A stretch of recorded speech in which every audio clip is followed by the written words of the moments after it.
저는 올해 60이 된 문영자입니다. 올해 60이지만 보험 일을 하고 있습니다. 아직도 현장을 뛸 수 있음에 감사하며 삽니다. 나이가 들수록 허리가 쑤시고 다리가 무겁지만 그래도 아침마다 계약서와 가방을 챙겨 나올 수 있다는 것만으로도 다행이라 생각합니다. 젊은 시절부터 하루하루 뛰어다니며 사람들을 만나고 계약서를 쓰며 살아왔습니다. 그렇게 악착같이 모은 돈으로 아들이 결혼할 때 신혼집을 전세가 아닌 매매로 해줄 수 있었습니다. 저 자신은 작은 전셋집에 살면서도 아들 부부에게는 내 손으로 된 집을 주고 싶었습니다. 자식이 결혼해 내 집이라고 편하게 살 수 있도록 해주는 게 부모가 해줄 수 있는 마지막 큰일 같았기 때문입니다. 오늘도 아들 부부가 사는 동네 근처에서 오랜 고객과 계약갱신 약속이 있어 다녀오는 길이었습니다. 계약을 마치고 나니 마음이 허전해졌습니다. 아들 녀석 결혼하고 나서는 명절에나 잠깐 얼굴을 비추고는 그마저도 바쁘다며 밥 한 끼 다 먹기도 전에 나가버립니다.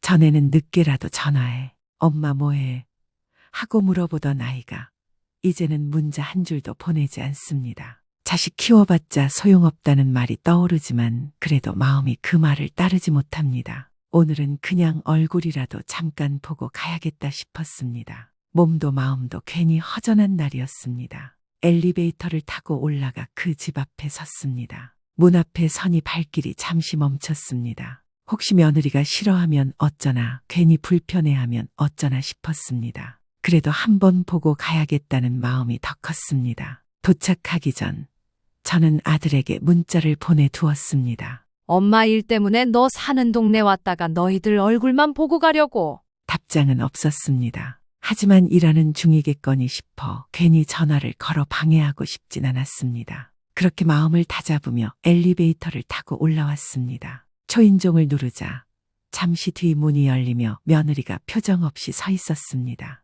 차가운 공기가 얼굴에 닿는 듯한 기분이 들었습니다. 그래도 애써 웃으려 했지만 입꼬리가 잘 올라가지 않았습니다. 그때였습니다. 주머니 속 핸드폰이 진동하며 울리더군요. 아들이었습니다. 엄마, 도착하셨어요? 목소리는 밝았지만 뒤로는 무언가 바쁜 기계음들이 섞여 들렸습니다. 응, 잠깐 얼굴 보러 왔다. 그러자 아들이 멋쩍게 웃으며 말했습니다. 엄마, 아들 집에 처음 오신 건데 어쩌죠? 오늘 야근이라 늦을 것 같아요. 근데 그냥 가시기 섭섭하니까 식사라도 하고 가세요. 그 말을 스피커폰으로 들었는지 며느리의 눈길이 번쩍 저를 향했습니다. 표정 없는 얼굴이 순간 인상을 찡그리듯 일그러졌다가 다시 억지 미소를 짓더군요. 그리고는 입술을 깨물며 억지로 삼킨 듯한 목소리로 말했습니다. 식사 드리죠 뭐. 그 말에 저는 더 마음이 불편해졌습니다. 괜찮다, 그냥 가겠다고 말하려 했지만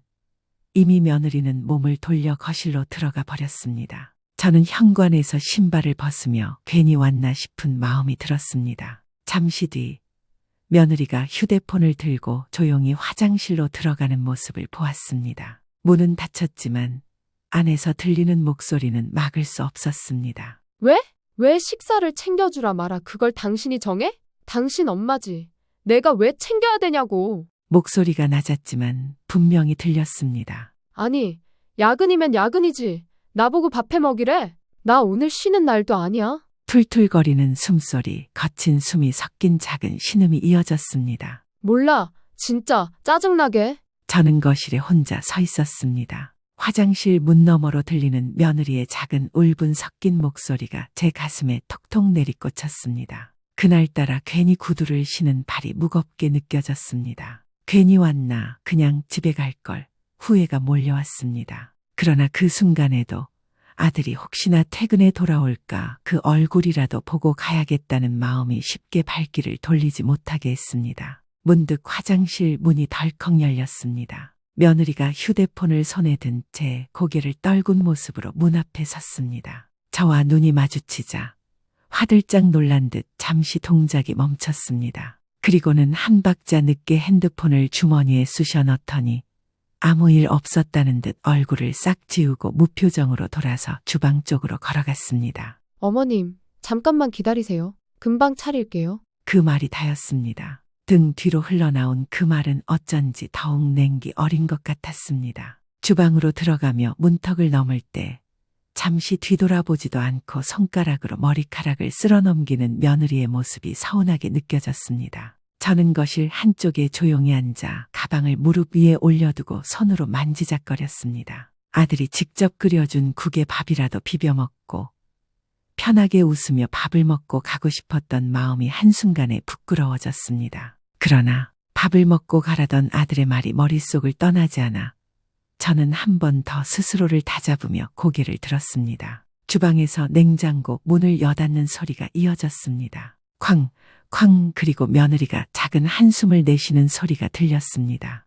저는 거실 한쪽에 앉아 작은 가방을 만지작거리며 눈길을 주었습니다. 며느리는 냉장고를 열어 무언가를 꺼내더니 상에 냅다 내려놓았습니다. 햇반 하나, 김치 반찬통 하나, 그것뿐이었습니다. 드시죠. 멍하니 앉아있던 저는 무거운 몸을 일으켜 식탁 앞으로 다가갔습니다. 상에는 햇반 하나가 놓여 있었고 김치는 반찬통째로 놓여 있었습니다. 수저와 젓가락이 덩그러니 하나씩 놓여 있었습니다. 반찬도 없고 국도 없었습니다. 그래도 저는 한마디 말도 하지 않았습니다. 그냥 먹고 가야겠다.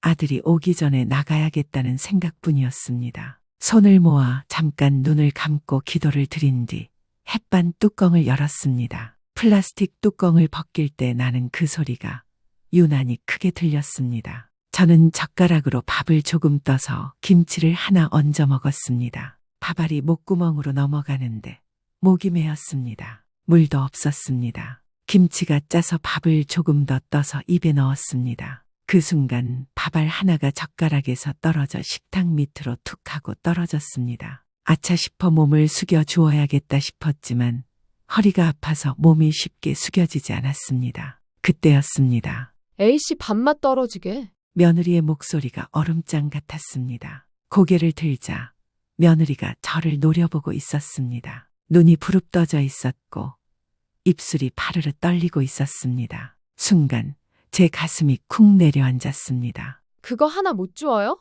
사람이 밥을 흘렸으면 주워야 할 거 아니에요?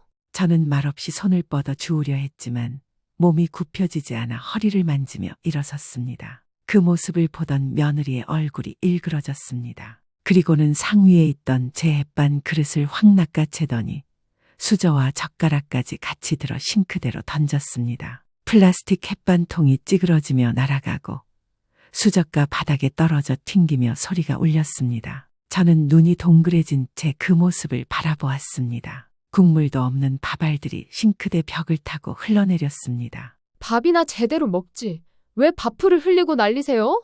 사람 식욕 떨어지게. 며느리의 말이 제 귀를 쳤습니다. 저는 손이 떨렸습니다. 순간 참았던 것이 한꺼번에 올라왔습니다. 그동안 이 집에 오지 못하고 며느리 눈치 보며 명절에만 보던 아들 얼굴, 주말에도 바쁘다며 못 온다는 아들, 연락 없는 날이 늘어나고 나 혼자 집에서 TV를 보며 밥 먹던 그날들이 떠올랐습니다. 내가 이 집에 못 올 이유가 뭐냐? 내가 뭘 그렇게 잘못했다고? 저는 소리를 질렀습니다. 며느리의 얼굴이 일그러지며 저를 향해 고개를 돌렸습니다. 그러게 초대하지도 않았는데 왜 오셨어요? 누가 반긴다고 오시냐고요? 그 순간 현관문이 열렸습니다. 아들이었습니다. 손에는 편의점 봉투가 들려 있었고 얼굴은 피곤한 기색이 역력했지만 들어오자마자 집안을 둘러보더니 굳었습니다. 깨진 햇반 그릇, 흩어진 밥알, 며느리의 도끼 어린 얼굴, 그리고 소리를 지르고 있던 저.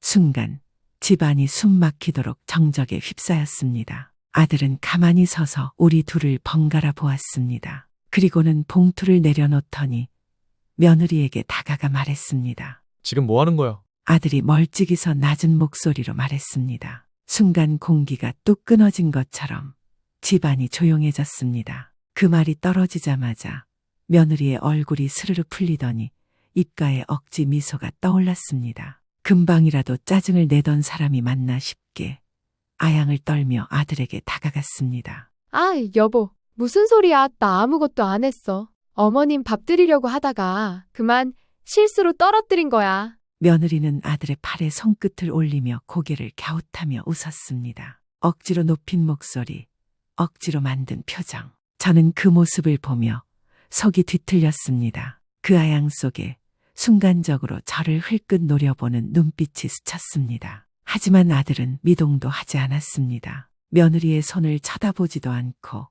팔을 빼지도 않았지만 눈빛이 싸늘했습니다. 실수? 짧게 묻는 아들의 목소리가 너무 낮아 오히려 무섭게 느껴졌습니다. 며느리는 머리카락을 귀 뒤로 넘기며 웃음을 지었습니다. 응, 여보. 진짜야. 어머님이 밥을 흘리셔서 내가 정리하려다가 그만. 그 순간 제 안에서 뭔가 끌어올랐습니다. 그만해라. 제 목소리가 나왔습니다. 며느리의 손끝이 움찔하며 멈췄습니다. 저는 며느리와 아들을 번갈아 보며 말을 이어갔습니다. 네 엄마가 1년 가까이 못 본 네 얼굴 보고 싶어서 온 거다. 그런데 이 아이가 밥풀이 떨어졌다고 그릇을 집어던지고 수저를 싱크대에 패대기 치더라. 며느리의 얼굴에서 피가 서서히 사라졌습니다. 입술이 하얗게 질리며 떨렸습니다. 저는 떨리는 손을 붙잡으며 말을 이어갔습니다. 내 눈으로 똑똑히 봤다. 방금 전까지 내 엄마한테 왜 왔냐?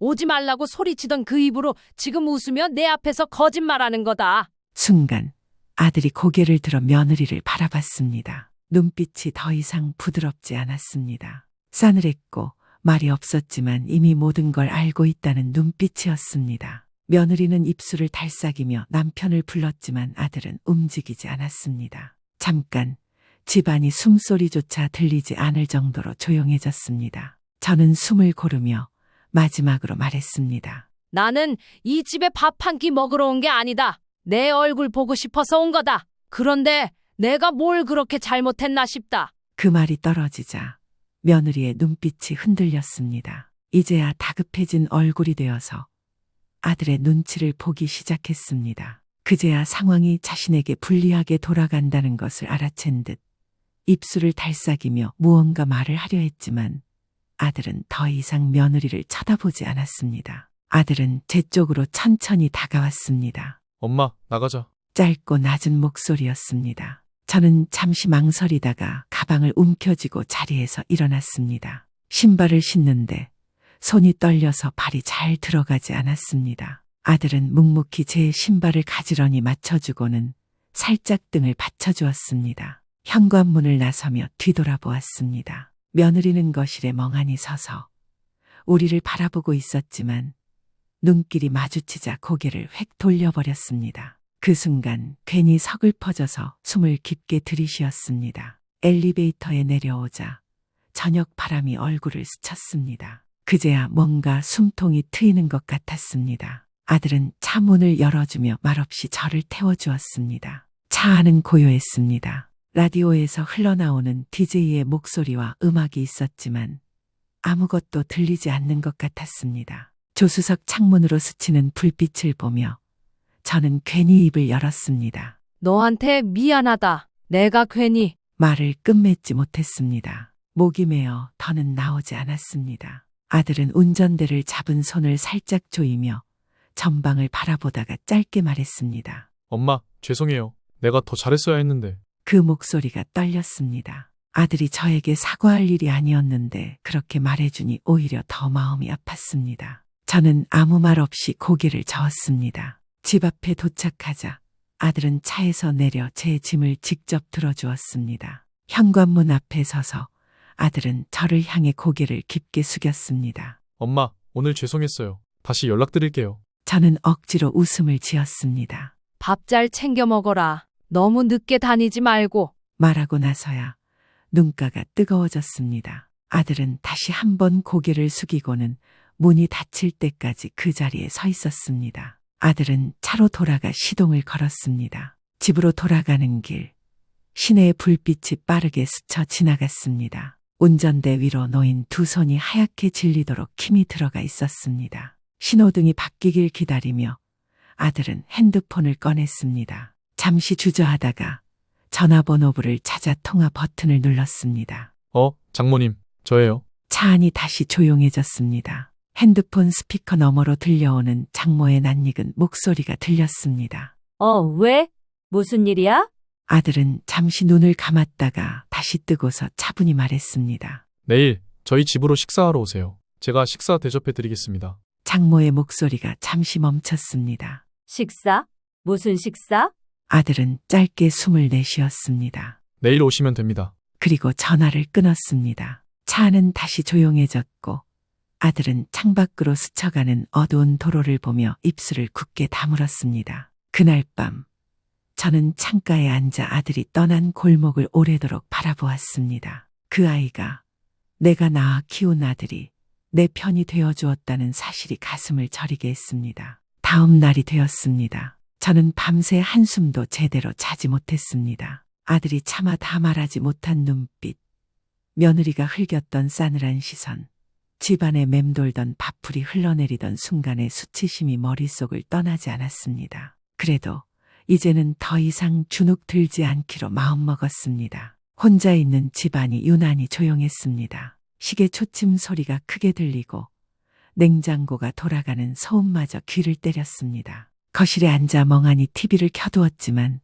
화면이 무엇을 보여주는지조차 눈에 들어오지 않았습니다. 창밖으로 스치는 매미 소리 사이로 생각이 꼬리에 꼬리를 물었습니다. 한숨이 절로 나왔습니다. 그 시각 아들의 집에서는 무거운 공기가 가라앉아 있었습니다. 아들은 평소보다 일찍 퇴근해 집으로 향했습니다. 손에는 편의점 봉투 하나만 들려 있었고 그 속에는 햇반과 작은 김치팩 하나뿐이었습니다. 현관문을 열고 들어서자 며느리가 화장기 없는 얼굴로 소파에 앉아 휴대폰을 만지작거리다 고개를 들었습니다. 왔어? 짧은 인사였습니다. 아들은 신발을 벗으며 며느리를 바라보았습니다. 대답은 하지 않았습니다. 거실에 발을 들이는 순간 며느리는 뭔가 불안한 눈빛으로 아들의 표정을 살폈습니다. 아들은 묵묵히 주방으로 들어갔습니다. 봉투에서 햇반과 김치팩을 꺼내 테이블 위에 올려놓았습니다. 며느리가 다가와 묻습니다.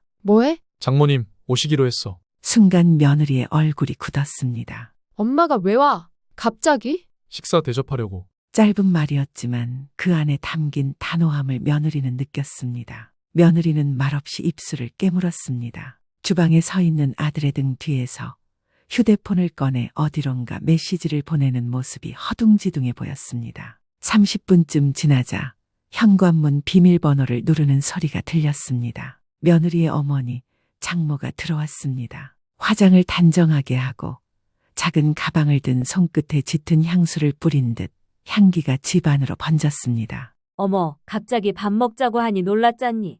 무슨 일 있어? 장모는 웃으며 들어왔지만 아들은 웃지 않았습니다. 대신 고개만 살짝 끄덕이며 말했습니다. 앉으세요. 거실 한쪽에 앉은 장모는 뭔가 눈치를 채듯 며느리를 힐끗 바라보았습니다. 며느리는 옆에 서서 손끝으로 손톱을 뜯으며 긴장한 표정을 감추지 못했습니다. 아들은 봉투에서 꺼낸 햇반을 전자레인지에 돌리고 김치팩을 작은 접시에 그대로 부었습니다. 멀찍이서 지켜보던 며느리가 다가와 말했습니다. 여보, 내가 국이라도 끓일까? 아들은 고개를 저었습니다. 필요 없어. 햇반이 데워지는 소리가 전자레인지 안에서 웅웅 울렸습니다. 며느리는 한숨을 내쉬며 뒤로 물러섰습니다. 장모는 눈살을 찌푸렸습니다. 이게 뭐야? 이걸로 밥 먹자고 부른 거야? 전자레인지에서 꺼낸 뜨거운 햇반을 테이블 위에 내려놓으며 아들은 말했습니다. 네. 단 한 글자 그 이상의 말은 없었습니다. 순간 집안의 공기가 얼어붙었습니다. 아들이 꺼낸 햇반과 김치 접시 앞에서 장모는 코웃음을 쳤습니다. 이게 뭐니? 사람 불러서 이게 밥상이야? 장모의 목소리가 집안을 울렸습니다. 며느리는 옆에서 입술을 깨물며 얼굴이 붉어졌다가 하얗게 질리기를 반복했습니다. 아들은 대답하지 않고 의자를 당겨 앉았습니다. 그리고 젓가락을 들어 햇반에 김치를 하나 얹어 천천히 씹었습니다. 집안이 너무 조용해져 전자레인지의 삐소리까지 다시 귀에 맴도는 듯 했습니다. 장모는 어이없다는 듯 웃으며 젓가락을 들었습니다. 아휴, 뭐 하는 건지 모르겠다.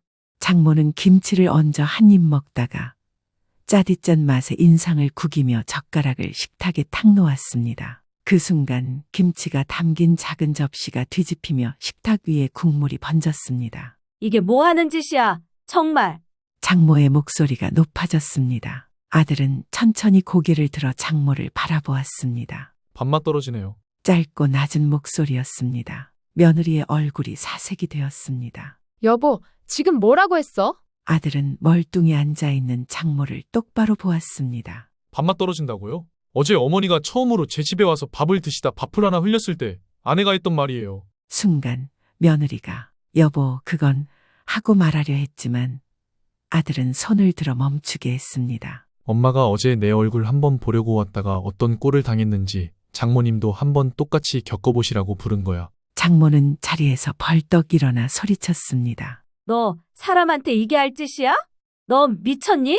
아들은 자리에서 천천히 일어나 김치 국물이 흘러내린 식탁을 바라보았습니다. 그리고 젓가락과 햇반 용기를 집어들더니 그대로 싱크대에 내던졌습니다. 햇반 용기가 벽에 부딪혀 떨어지며 자네가 싱크대 바닥에 구르며 찰커덕거렸습니다. 나도 밥맛 떨어지네요. 집안이 순간 얼어붙었습니다. 며느리는 그제야 눈물이 차오르는 얼굴로 아들을 붙잡으며 말했습니다. 여보, 미안해. 그날 내가 정말 잘못했어. 엄마께도 사과드릴게. 우리 그냥. 하지만 아들은 단호하게 말했습니다. 됐어. 이제 끝내자. 장모가 벌개진 얼굴로 다시 소리쳤습니다. 내가 뭘 안다고 이 결혼을 끝내니?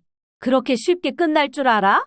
아들은 문 쪽으로 걸어가 현관문을 열어주며 낮지만 단호한 목소리로 말했습니다. 돌아가세요. 그리고 변호사 통해서 연락드리겠습니다. 장모는 얼굴이 굳은 채 며느리를 돌아봤습니다. 뭐야 이게? 너는 결혼 말아먹은 거야. 이 바보 같은 년아. 싹싹 빌어. 집에는 올 생각도 하지 말고. 가방을 낚아채더니 거칠게 현관 밖으로 나갔습니다. 문이 닫히는 소리가 집안에 쾅 울렸습니다. 며느리는 바닥에 주저앉아 울음을 터뜨렸습니다. 여보, 제발, 우리 이혼은? 하지만 아들은 고개를 돌리지 않았습니다. 그저 깊게 숨을 내쉬며 조용히 방으로 들어가 문을 닫았습니다. 그날 밤 저는 집 창가에 앉아 있었습니다. 아들은 그날 밤늦게 저에게 전화를 걸었습니다. 엄마, 저 이혼할 거예요. 저는 아무 말 없이 핸드폰을 꼭 쥔 손끝이 저릿해지는 걸 느꼈습니다. 그리고 한참 후 겨우 입을 열었습니다. 그래, 이제 내 마음 편히 살아라. 전화기 너머로 아들의 숨소리가 들렸습니다. 흔들리고 있었지만 단호했습니다. 엄마, 그동안 너무 죄송했어요. 아니다. 네가 먼저고 네가 살아야지. 전화를 끊고 나니 눈물이 쏟아졌습니다. 그러나 이번에는 억울한 눈물이 아니었습니다. 며칠 뒤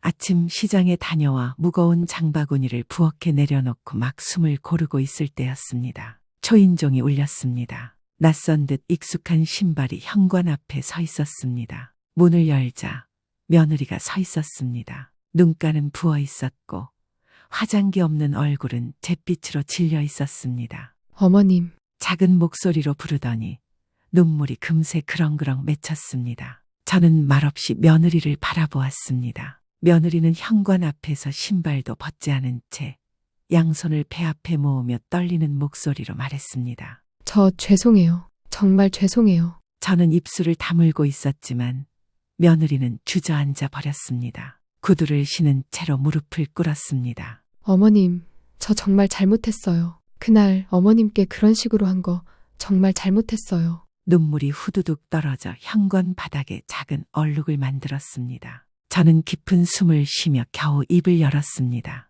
그래서 제 목소리는 차가웠습니다. 며느리는 고개를 번쩍 들더니 손을 뻗어 제 소매를 붙잡았습니다. 어머님 이혼만큼은 제발 어머님이 말려주세요. 아들한테 한 번만 봐달라고 말 좀 해주세요. 그 말이 떨어지자 저도 모르게 한숨이 새어나왔습니다. 이제 와서 내가 뭘 어떻게 하란 말이냐? 어머님, 저 어머님께서 시키시는 거 다 할게요. 앞으로는 잘할게요. 진짜 잘할게요. 저 아직 애도 없는데 이렇게 끝나면 저. 며느리는 흐느끼며 말을 잇지 못했습니다. 손으로 얼굴을 가리고 어깨를 들썩이며 울었습니다. 현관 안으로 쏟아지는 아침 햇빛 사이로 며느리의 흐느낌이 작게 울렸습니다. 저는 멀뚱히 그 모습을 바라보았습니다. 가슴 한구석이 무겁게 짓눌렸지만 이상하게도 손끝 하나 움직이지 않았습니다. 손을 내밀어 달래주던 그 옛날의 제가 아니었습니다. 너 나한테 그런 짓 하고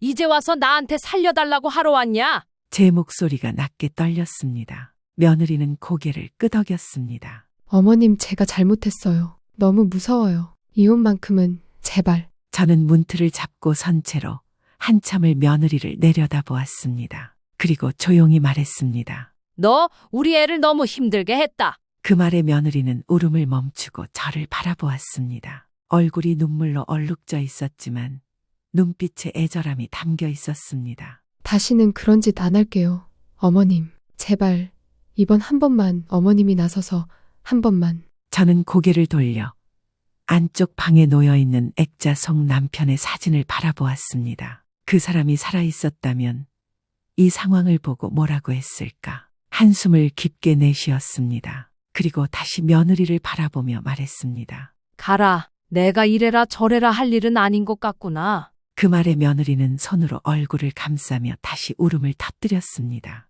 무릎 꿇은 채로 고개를 숙이며 바닥에 눈물을 떨구었습니다. 저는 아무 말 없이 한참을 바라보고만 있었습니다. 그러다 손으로 문을 밀어 천천히 현관문을 닫았습니다. 문 사이로 며느리의 흐느끼는 소리가 마지막으로 스며들었습니다. 문이 닫히자 집안이 고요해졌습니다. 저는 문을 등지고 한참을 서 있었습니다. 다리에 힘이 풀려 신발장 옆에 놓인 의자에 주저앉았습니다. 손끝이 떨리고 가슴이 쿵쿵 뛰었습니다. 이게 무슨 꼴이냐 속으로 되뇌었지만 한편으로는 참았던 것이 내려앉은 것처럼 숨이 쉬어졌습니다. 잠시 숨을 고른 뒤 저는 천천히 자리에서 일어나 안방으로 들어갔습니다. 침대 위에 내려놓은 핸드폰을 들었습니다. 몇 번을 망설이다가 결국 아들에게 전화를 걸었습니다. 신호가 2번 울리고 아들이 받았습니다. 엄마? 짧게 부르는 목소리에 그제야 숨을 내쉬며 말을 꺼냈습니다. 며느리가 집으로 찾아왔다. 잠시 전화기 넘어가 조용해졌습니다. 그리고 낮고 무거운 목소리가 들렸습니다. 찾아왔어요? 엄마한테 뭐라고 했어요? 죄송하다. 잘못했다. 이혼만큼은 말려달라고 울고불고 현관에서 무릎 꿇고 빌더라. 아들은 길게 숨을 내쉬었습니다. 전화기 너머에서 작은 소음이 들리더니 한참 뒤 조용히 말했습니다. 엄마, 문 열어주지 마세요. 제가 가서 데리고 갈게요. 엄마는 문 열어주지 말고 그냥 계세요. 그 목소리가 단호했고 결심이 서 있는 소리였습니다. 저는 잠시 핸드폰을 귀에 댄 채 멍하니 섰습니다. 그리고 조용히 대답했습니다. 그래, 알았다. 전화를 끊고 나니 손끝이 시리게 떨렸습니다. 거실로 나와 창문을 열자 바깥에 공기가 들어왔습니다. 문 밖에서 아직 울고 있을 며느리의 그림자가 떠올랐지만 저는 더 이상 문 쪽으로 가지 않았습니다. 한 발짝도 다가가지 않았습니다. 이제는 이 아이의 일이 아니라 내가 해결할 일이라는 것을 내 마음속에서도 내버려 두기로 했습니다. 몇 분쯤 흘렀을까요? 복도에서 엘리베이터 문이 열리고 빠른 걸음 소리가 들려왔습니다. 아들이었습니다. 너 여기서 뭐해? 낮고도 단단한 아들의 목소리가 복도에 울렸습니다. 여보, 제발 얘기 좀 해. 며느리의 울먹이는 목소리가 겹쳐 들렸습니다. 이제 됐어. 일어나. 아니, 나 정말 잘못했어. 한 번만 봐주면 안 돼. 그만하라고. 아들이 짧게 내뱉자 복도에서 발버둥치는 소리가 들렸습니다. 며느리가 팔을 붙잡고 늘어지며 우는 소리가 점점 커졌습니다. 여보, 제발 내가 진짜 잘못했어. 이혼은 안 돼. 아들은 멀리서도 한숨 쉬는 소리가 들릴 정도로 깊게 숨을 내쉬었습니다. 너 이제 그만해. 우리 끝났어. 여보, 아니야. 제발. 문틈으로 보이는 그림자들이 요동쳤습니다. 며느리가 문 앞에서 주저앉아 울부짖었고 아들은 며느리의 팔을 붙잡아 일으키며 말했습니다. 가자. 싫어. 어머님, 제발요.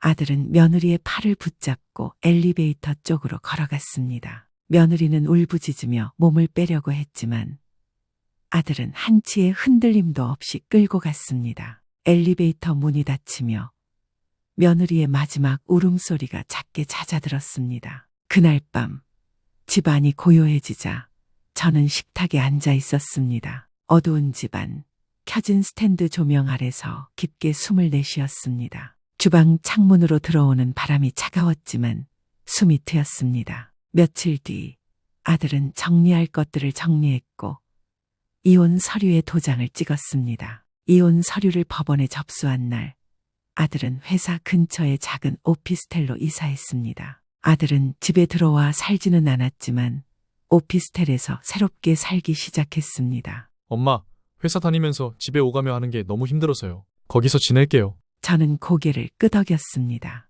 그래, 내가 편하면 됐다. 아들은 가끔 저에게 전화를 걸어왔습니다. 엄마, 밥 드셨어요? 응, 먹었다. 너도 잘 챙겨 먹어라. 내일 엄마 집에 갈게요. 반찬 좀 싸주시면 좋겠어요. 가끔씩 저는 오피스텔에 들러 청소도 해주고 김치찌개, 멸치볶음, 깍두기, 두부조림 같은 반찬을 해주고 왔습니다. 작은 싱크대에서 반찬통을 정리하고 작은 냄비로 국을 끓여놓고 나올 때 아들은 퇴근 후 미소를 지으며 말했습니다. 엄마, 고마워요. 그 한마디가 그동안의 고단함을 덮어주는 것 같았습니다. 이제는 더 이상 밥 한 술에도 눈치를 보지 않고 밥풀 하나 떨어졌다고 모욕받지 않고 자식의 집에 가서도 마음 졸이지 않으며 살아갑니다. 아들은 가끔씩 집에 들러 함께 밥을 먹고 식사를 마치면 엄마, 이제 내가 엄마 편이에요 라고 말해줍니다. 그 말을 들을 때마다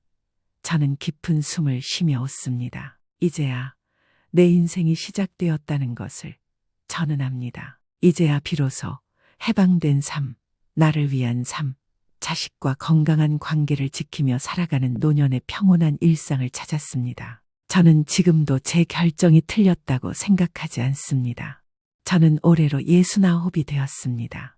세상에서 가장 평범한 이름을 가진 여자, 세상에서 가장 흔한 엄마로 살아온 인생입니다. 지금은 작은 화분 몇 개가 놓인 베란다 너머로 햇살이 드는 아파트에 혼자 살고 있습니다. 조용한 동네고 이웃들도 그다지 간섭이 없는 사람들이라 제법 마음이 놓입니다. 가끔은 외롭냐고요? 글쎄요, 그건 사람을 어떻게 보내느냐에 따라 다르지 않나 싶습니다. 제 인생은 늘 가족이라는 이름 아래 참고 견디며 살아온 시간이었습니다. 20살도 되기 전에 시집을 와서 남편과 함께 아등바등 살았고 그러다 30도 되기 전에 과부가 되었습니다. 아이 하나를 품에 안고 그 아이 하나만 보고 살았습니다. 이 아이만 잘 되면 된다는 일념으로 그야말로 허리 한번 제대로 펴본 적 없이 살았죠. 식당일, 청소일, 새벽 배송까지 안 해본 일이 없습니다. 아침 5시에 일어나 도시락 싸고 밤엔 손톱이 다 닳도록 걸레를 빨았습니다. 그 아이 대학 등록금을 마련하려고 여름엔 냉방도 안 되는 주방에서 땀범벅이 되어 일했고 겨울엔 발 시린 신발로 눈 쌓인 길을 오갔습니다. 그렇게 살아서 겨우겨우 지금 이 집을 마련한 겁니다. 서울 변두리의 낡은 아파트였지만 재건축 덕분에 지금은 20억을 훌쩍 넘는다는 소리를 들었습니다. 하지만 제게 이 집은 돈의 가치보다 훨씬 무겁고 깊은 무언가입니다. 한겨울 눈 오는 날 아들이 고열로 앓을 때 병원 다녀와 이불 돌돌 싸매고 소파에 앉아 떨던 기억이 있습니다. 여름날 퇴근 후 가스레인지 앞에 서서 땀범벅이 된 채로 삼계탕을 끓이며 엄마, 나 합격했어 라는 전화를 받았던 날도 떠오릅니다. 이 집은 그저 집이 아닙니다. 제 청춘이고 눈물이고 제 삶의 증명입니다. 그런 집을 제 며느리가 웃으며 말하더군요. 어머님, 제가 그 고생해서 은씨 가문의 아들까지 낳았는데 이제 아파트 명의도 좀 바꿔주셔야죠. 솔직히 이 정도는 해주셔야 하는 거 아닌가요? 순간 귀를 의심했습니다. 제가 잘못 들었나 싶었습니다. 하지만 며느리의 눈빛은 단호했습니다. 그 말 한마디에 제 속은 뒤집히고 가슴은 서늘하게 식어갔습니다. 그 아이는 몰랐던 겁니다. 제가 이 집을 위해 얼마나 많은 밤을 눈물로 지새웠는지, 얼마나 많은 자존심을 꺾고 견뎠는지, 그리고 그 집의 문턱을 밟고 들어올 자격이 아들 낳아줬다는 이유 하나로 생기는 게 아니라는 것도요. 그날 이후 저는 결심했습니다. 더 이상 참지 않겠다고. 사랑은 참는 거라고, 가족이니까 이해해야 한다고. 저는 늘 그렇게 살아왔습니다. 하지만 이제는 아니었습니다. 제 인생을 누군가의 당연한 보상처럼 여기는 그 오만한 마음을 저는 더 이상 용납할 수 없었습니다. 사람들은 말합니다. 며느리 하나 못 품어 안고 뭘 그리 오버하느냐. 하지만 저는 그렇게 생각하지 않습니다. 때로는 참는 것보다 단호하게 선을 긋는 것이 더 큰 용기라는 걸 저는 늦은 나이에야 알게 되었습니다. 며느리를 내쫓은 날 아들은 울면서 말했습니다. 엄마, 너무한 거 아니야? 저는 조용히 대답했습니다. 너에겐 엄마지만 그 아이에겐 내가 쉬운 여잔가 보더라. 그래서 알려준 거다. 내가 그리 만만한 사람은 아니라고. 이제는 조용한 집에서 혼자 밥을 먹고 혼자 잠을 잡니다. 제 아들 태연이는 누구보다 다정한 아이였습니다. 남편 없이 저 혼자 키우다 보니 유난히 의지가 깊었고 유독 말도 잘 들어주는 아이였죠. 어릴 땐 늘 제 손을 꼭 붙잡고 다녔습니다.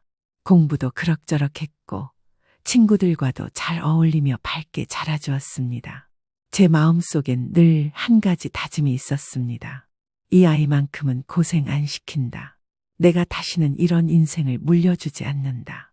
그런 마음으로 악착같이 살았습니다. 아들에게 미안한 구석이 많았기에 돈으로라도 채워주고 싶었습니다. 그래서 대학 졸업하고 직장 잡자마자 통장 정리해서 아파트 계약을 했습니다.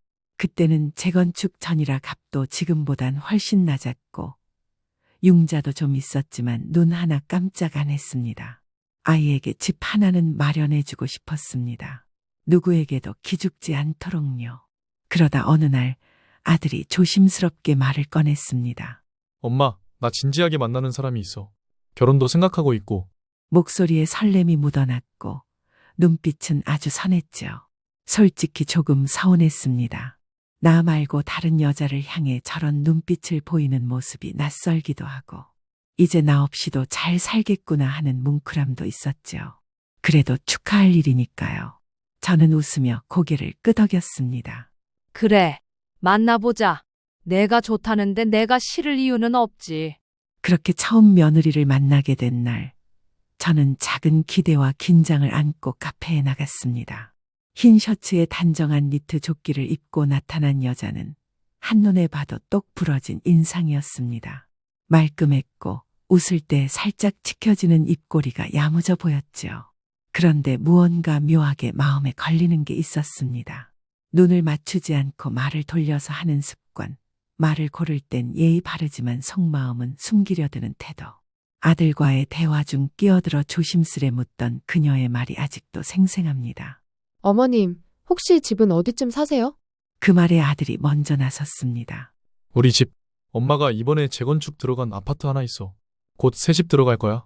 그 말이 끝나자 그녀는 조용히 고개를 끄덕이며 살짝 미소를 지었습니다. 그 미소, 저는 아직도 기억합니다. 좋게 보자면 정보에 대한 반응일 테고, 나쁘게 보자면 그 순간 뭔가 계산이 머릿속을 스친 듯한 눈빛이었습니다. 식사를 마치고 집에 돌아오는 길, 저는 스스로에게 여러 번 물었습니다. 괜찮은 아이겠지. 내가 괜히 예민한 걸까? 아들이 좋다는데 내가 섣불리 판단해서는 안 되겠지 싶었습니다. 그래서 마음을 접었습니다. 요즘 젊은이들은 표현 방식이 다르다. 눈빛 하나 말투 하나로 사람을 재단하면 안 된다. 그렇게 스스로를 다독이며 고개를 흔들었습니다. 하지만 결혼을 준비하면서부터 하나씩 둘씩 이상한 점들이 눈에 띄기 시작했습니다. 시계부터 예물, 혼수, 양가 부담까지. 요즘은 혼수 양가에서 반반하는 거 아닌가요? 예단도 저희 엄마가 현금으로 깔끔하게 주시면 된다던데요. 그 말들이 전부 그녀 입에서 나왔습니다. 그땐 그래도 아들 얼굴이 너무 밝았기에 참았습니다. 저는 그 아이가 우리 집에 들어오면 시간이 지나면서 정이 들겠지 싶었습니다. 제가 해온 밥맛에 익숙해지고 제가 쓸어내린 빨래 냄새가 익숙해지면 언젠가는 어머님 고맙습니다. 라는 말도 들을 수 있겠지 싶었습니다. 하지만 그런 날은 끝내 오지 않았습니다. 그 아이는 우리가 쌓아온 삶의 발끝만 얹었을 뿐 그 뿌리에는 관심조차 없었습니다. 아들은 그녀의 말 한마디에 흔들리기 시작했고 제 자리는 점점 밀려나기 시작했습니다. 그리고 마침내 그날이 찾아왔습니다. 아이 하나 낳고 나서 당당히 말하더군요. 어머님, 아파트 명에 저 아들도 낳고 했는데 제 명의로 바꿔주세요. 저는 아무 말도 하지 못했습니다. 아무리 예상했던 일이라 해도 막상 그 말을 듣는 순간엔 가슴이 내려앉는 듯했죠. 그날도 평범한 하루였습니다. 아침에 눈을 뜨고 김이 모락모락 나는 미역국에 갓 지은 밥에 계란 후라이 하나 부치고 김치를 곁들여 식탁을 차렸습니다. 며느리가 출산한 지 얼마 되지 않아 기력도 떨어졌을 테니 몸보신이 되도록 한우 국거리를 조금 넣어 국을 끓였습니다. 그의 입맛은 잘 알지 못했지만 제 아들은 미역국에 다진 마늘을 꼭 넣어야 잘 먹었습니다. 그걸 알기에 그날도 저는 아무렇지 않게 국자를 들었습니다. 아침부터 분주하게 식탁을 차리고 있는데 며느리가 거실로 나왔습니다. 아이를 재운 후인지 얼굴에 피곤이 묻어 있었지만 입술에는 어색할 정도의 미소가 걸려 있었습니다. 어머님, 아침부터 또 이렇게 고생하셨어요? 저는 대충 먹어도 되는데. 말은 그렇게 하면서도 이미 며느리는 식탁 맨 위자리에 앉아 있었습니다. 아들은 아직 방에서 나오지 않았습니다. 조용한 틈을 타 며느리는 뜬금없이 말을 꺼냈습니다. 어머님, 요즘 부동산값 많이 올랐죠? 저는 무심하게 대답했습니다. 그래, 뉴스 보니까 그렇더라. 너희 시아버지 살아계실 때 샀으면 참 좋았을 텐데 우린 다 늦었지 뭐. 그 아이는 밥숟갈도 들지 않은 채 제 얼굴을 가만히 바라보다가 이내 슬며시 미소를 지으며 말했습니다. 근데 어머님, 이제 이 집은 제 거죠? 저는 그 말이 무슨 뜻인지 한참을 되뇌었습니다. 식탁 위 김이 아직 사라지지 않았는데 저는 그 순간 속이 싸늘하게 식어내렸습니다. 뭐라고 했니? 제가 되묻자 며느리는 웃으며 말을 이었습니다. 아니, 아들 낳았잖아요. 어머님이 그 집 해주신 건 결국 태연 씨를 위해서고, 이제는 명의도 우리 쪽으로 옮기시는 게 순리 아닌가 해서요. 그 말을 듣는 순간 저는 이 아이가 지금껏 이 집을 어떻게 바라보고 있었는지 알게 되었습니다. 밥 냄새도 벽에 걸린 가족 사진도 결로 얼룩졌던 창틀도 그 아이에게는 단지 재산 목록이었을 뿐이었습니다. 내가 이 집을 누구를 주려고 산 줄 아니? 제 목소리는 낮았지만 떨림이 가라앉지 않았습니다. 어머님, 아들 하나 낳아주면 이 집 정도는 받아야 되는 거 아니에요? 그 말이 나왔을 땐 국이 다 식은 줄도 몰랐습니다. 며느리는 거실에 다리를 꼬고 앉아 휴대폰 화면을 손끝으로 툭툭 건드리며 말했습니다. 입술엔 웃음기가 돌았지만 눈빛은 싸늘했고 그 말엔 오만함이 가득 묻어 있었습니다. 내가 지금 뭐라고 했니? 제가 고개를 들며 조용히 물었습니다. 아, 몰라서 물으시는 거예요? 그 아이는 코웃음을 쳤습니다. 애 낳았잖아요. 아들? 그 집안대를 이을 귀한 손주요. 요즘 누가 시댁 대접하면서 애 낳아요? 그나마 제가 애 낳은 걸 감사하게 생각하셔야죠. 숨이 턱 막혔습니다. 이게 아이의 엄마가 할 말인가 싶었습니다. 이 집 20억 넘는다면서요? 솔직히 저희 이름으로 돌리실 때도 됐죠? 애도 낳았고 저도 직장 그만두고 몸만 가져가며 고생했는데 빈손이면 너무하지 않아요? 저는 말이 나오지 않았습니다. 그 아이가 이 집을 이렇게 보며 살아왔다는 게 믿기지 않았습니다. 거실 벽에 걸린 태연이 돌사진, 그 사진 찍느라 새 옷 한 벌 못 사고 허리띠 졸라맨 그 시간. 아이에겐 그저 미래의 내 집이었나 봅니다. 그건 너희 집이 아니야. 내 이름으로 된 내 집이야.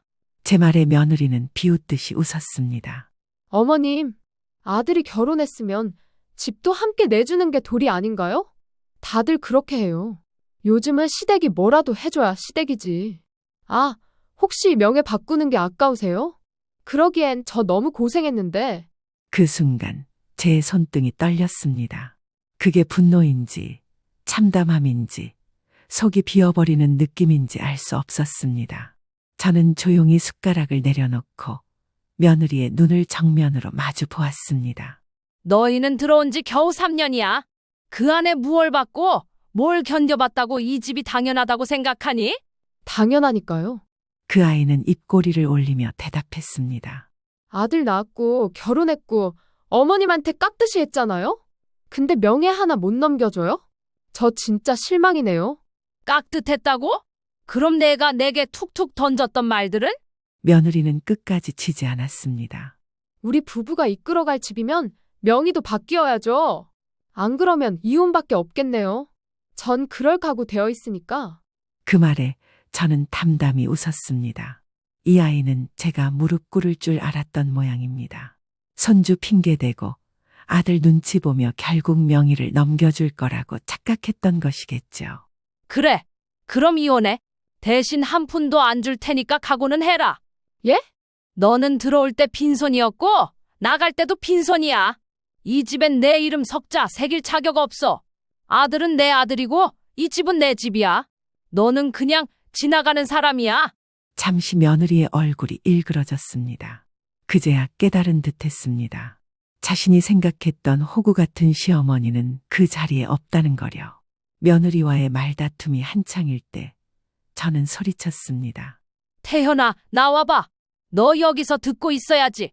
잠시 후 방 안에서 문이 열리고 아들이 느릿하게 나왔습니다. 그 애는 눈치를 보고 있었습니다. 늘 그렇듯 어느 쪽 편도 확실히 들지 못한 채 중간에 끼어서요. 입술을 꼭 다문 채 제 얼굴과 며느리를 번갈아 바라보더니 조심스럽게 입을 열었습니다. 무슨 일인데 왜 이렇게 소란이야? 제가 먼저 말했습니다. 내 마누라가 이 집 명의를 자기 앞으로 바꿔달라잖아. 내가 좀 생각해봐라. 지금 제정신이냐? 내가 피땀 흘려 산 집인데 결혼했다고 그냥 넘겨줘야 하냐? 그 말에 며느리가 바로 말을 받았습니다. 오빠, 봤지? 어머님 말투. 이게 가족한테 할 말이야? 내가 오빠 아들 낳았잖아. 산후조리도 제대로 못하고 허리 나가면서 키우고 있는데 그깟 명예 하나 못 바꿔주겠다는 게 말이 돼. 아들은 한숨을 쉬며 이마를 짚었습니다. 지수야, 지금은 그런 얘기 꺼낼 때가 아니야. 왜 자꾸 이렇게까지 몰아가? 아니, 몰아간 건 어머님이야. 며느리는 단호하게 말했습니다. 오빠가 결정해. 지금 여기서 엄마 선택할 거야? 나랑 아들 선택할 거야? 하나만 골라. 나는 더는 이 집에서 기댈 구석이 없는 사람 같으니까. 그 말만 던지고 며느리는 현관으로 걸어 나갔습니다. 짐도 없이 아이도 없이 그대로 현관문을 박차고 나가버렸습니다. 문이 닫히는 소리가 거실을 울릴 때 저는 아들의 얼굴을 똑바로 바라보았습니다. 이제 너도 들었지. 이게 내 아내야. 사람을 돈으로만 재고 집으로만 판단하는 그런 아이였다고. 아들은 입을 꼭 다물고 아무 말도 못했습니다. 그날은 그렇게 넘어갔습니다. 며느리는 친정으로 가버렸고 아들은 눈치만 보며 그날 밤을 조용히 넘겼습니다. 며칠 뒤였습니다.